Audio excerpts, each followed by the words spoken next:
এখানে কোনো রাজনৈতিক বিভাজন আর মেজরিটি এবং মাইনরিটির কোনো সংঘাত আমরা আর দেখতে চাই না। উন্নত দেশগুলোতে মেজরিটি মাইনরিটি বলে কিছু নাই। তারা ইউনাইটেড নেশন, ঐক্যবদ্ধ জাতি।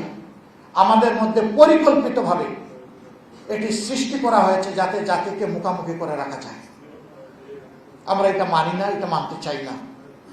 বাংলাদেশের সীমানার ভিতরে আসমানের নিচে যারাই জন্মগ্রহণ করবেন, যারাই বসবাস করবেন, যারাই এদেশের নাগরিক, আমাদের সংবিধান তাদের সকলকে তাদের সমান অধিকার নিশ্চিত করবে ইনশাআল্লাহ। আমরা এখানে ওই ধরনের কোনো বিভাজন আর মেনে নেব না।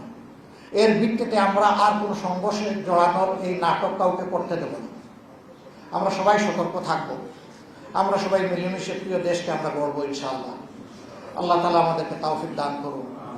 আমি সম্মানিত সুধীমণ্ডলী, রাজনৈতিক সম্মানিত শীর্ষ নেতৃবৃন্দ যারা এসেছেন, তাদেরকে আরেকবার অন্তরের অন্তঃস্থল থেকে গভীর কৃতজ্ঞতা এবং ধন্যবাদ জ্ঞাপন করছি এবং দোয়া করি আগামীর দিনগুলোতে আজকের এই সৌহার্দ্যমূলক পরিবেশটা আমরা অক্ষুণ্ণ রেখে এই জাতিকে যেন আমরা গড়ে তুলতে পারি।